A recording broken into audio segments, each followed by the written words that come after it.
या शैक्षणिक सामग्री के रूप में उपयोग कर सकते हैं। स्थानीय शासन संस्थाएं, एक गहन विश्लेषण, local government institutions, a deep research इन हिंदी। प्रस्तावना। भारत जैसे विशाल और विविधतापूर्ण देश में लोकतंत्र की सफलता स्थानीय शासन प्रणाली की मजबूती पर निर्भर करती है। ये प्रणाली न केवल नागरिकों को शासन प्रक्रिया में भागीदारी का अवसर देती है, बल्कि विकास कार्यों को जमीनी स्तर तक पहुंचाने में महत्वपूर्ण भूमिका निभाती है। स्थानीय शासन संस्थाएं, इंस्टीट्यूशंस, देश की प्रशासनिक व्यवस्था का ऐसा आधार स्तंभ है जो लोकतांत्रिक विकेंद्रीकरण की सच्ची मिसाल पेश करती हैं। स्थानीय शासन की परिभाषा। स्थानीय शासन वह प्रशासनिक व्यवस्था है जिसमें नागरिकों को उनकी जरूरतों के अनुसार निर्णय लेने और विकास कार्यों को लागू करने का अधिकार स्थानीय स्तर पर दिया जाता है। ये पंचायतों, नगरपालिकाओं और नगर निगमों के माध्यम से संचालित होती है। संविधान की 22वीं और 26वीं संशोधन अधिनियमों ने इसे संवैधानिक दर्जा प्रदान किया। स्थानीय शासन का विकास। ऐतिहासिक पृष्ठभूमि। प्राचीन भारत, गांव सभा और पंचायतें कार्यरत थीं जो समाज के दैनिक मामलों का निपटारा करती थीं। ब्रिटिश काल। ई मीट एडीडी में लॉर्ड रिपन ने स्थानीय स्वशासन का समर्थन किया, जिसे स्थानीय स्वशासन का जनक कहा गया। स्वतंत्रता के बाद means of it said it, Balwantrai Mehta समिति ने त्रिस्तरीय पंचायती राज प्रणाली की सिफारिश की। 1992 और जबजी शोजवां संविधान संशोधन अधिनियम पारित कर स्थानीय संस्थाओं को संवैधानिक दर्जा मिला। पंचायत राज व्यवस्था, पंचायत सिस्टम। त्रिस्तरीय ढांचा। 1. ग्राम पंचायत, विलेज लेवल। 2. पंचायत समिति, ब्लॉक लेवल। 3. जिला परिषद। मुख्य विशेषताएं। पंचायत चुनाव हर 5 वर्ष में होते हैं। महिलाओं के लिए 33% आरक्षण। वित्त आयोग के माध्यम से वित्तीय सहायता। ग्राम सभा की अवधारणा, नागरिकों की प्रत्यक्ष भागीदारी। 4.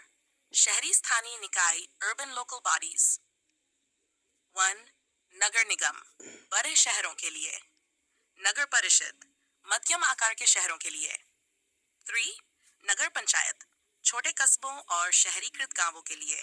कार्य, जल आपूर्ति, सफाई, कचरा प्रबंधन, सड़क निर्माण, प्राथमिक शिक्षा, शहरी नियोजन, कर वसूली और बजट निर्माण, नागरिक शिकायतों का समाधान। बाय स्थानीय निकायों की भूमिका।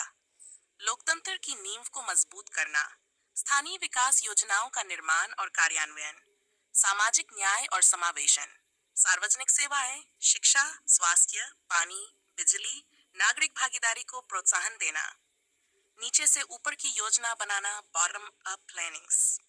चित्सीवान संविधान संशोधन अधिनियम अनुच्छेद 2 से 2 ओ तक जोड़े गए। पंचायती राज को संवैधानिक दर्जा, ग्राम सभा की अवधारणा को मान्यता, आरक्षण की व्यवस्था, अनुसूचित जाति, जनजाति और महिलाओं के लिए, राज्य वित्त आयोग की स्थापना। जनवान संविधान संशोधन अधिनियम अनुच्छेद 243 से 243 तक जोड़े गए। शहरी स्थानीय निकायों को संवैधानिक दर्जा, नगरों के लिए जन प्रतिनिधियों की निर्वाचित निकायें। कार्यसूची में पाठ विषय, 9वीं अनुसूची। स्थानीय शासन की चुनौतियां। चुनौती, वित्तीय स्वतंत्रता की कमी, कर प्रणाली सीमित है, राज्य सरकारों पर निर्भरता। प्रशासनिक क्षमता की कमी, प्रशिक्षण और दक्ष मानव संसाधन का अभाव। राजनीतिक हस्तक्षेप, निर्णय प्रक्रिया में राजनीति का अत्यधिक दखल। पारदर्शिता और उत्तरदायित्व, भ्रष्टाचार और कार्यान्वयन में कमी। डिजिटल अवसंरचना की कमी, ई गवर्नेंस का अभाव, सूचना का प्रवाह बाधित। 9. सुधार के सुझाव। वित्तीय विकेंद्रीकरण को बढ़ावा देना, प्रशिक्षण और क्षमता निर्माण कार्यक्रम, तकनीकी सशक्तिकरण, ई गवर्नेंस, जीआईएस, एमआईएस। सामाजिक लेखा परीक्षा अनिवार्य बनाना, नागरिकों की भागीदारी को बढ़ावा देना, स्थानीय निकायों को अधिक स्वायत्तता देना। वैश्विक परिप्रेक्ष्य और भारत, स्विट्जरलैंड और स्वीडन जैसे देशों में स्थानीय शासन अत्यंत शक्तिशाली हैं। भारत को प्रशासनिक और वित्तीय स्वायत्तता में सुधार की आवश्यकता है। नागरिक भागीदारी बढ़ाकर सुशासन सुनिश्चित किया जा सकता है। निष्कर्ष। स्थानीय शासन संस्थाएं भारतीय लोकतंत्र की जड़ों को मजबूती प्रदान करती हैं। यदि इन्हें पर्याप्त अधिकार, संसाधन और स्वतंत्रता दी जाए, तो ये शासन प्रणाली को अधिक प्रभावी, पारदर्शी और उत्तरदायी बना सकती हैं। आज आवश्यकता है कि हम न केवल संवैधानिक स्तर पर, बल्कि व्यावहारिक तौर पर भी इन संस्थाओं को सशक्त बनाएं, ताकि जनता का शासन, जनता के लिए और जनता के द्वारा की संकल्पना वास्तव में जमीन पर उतर सके।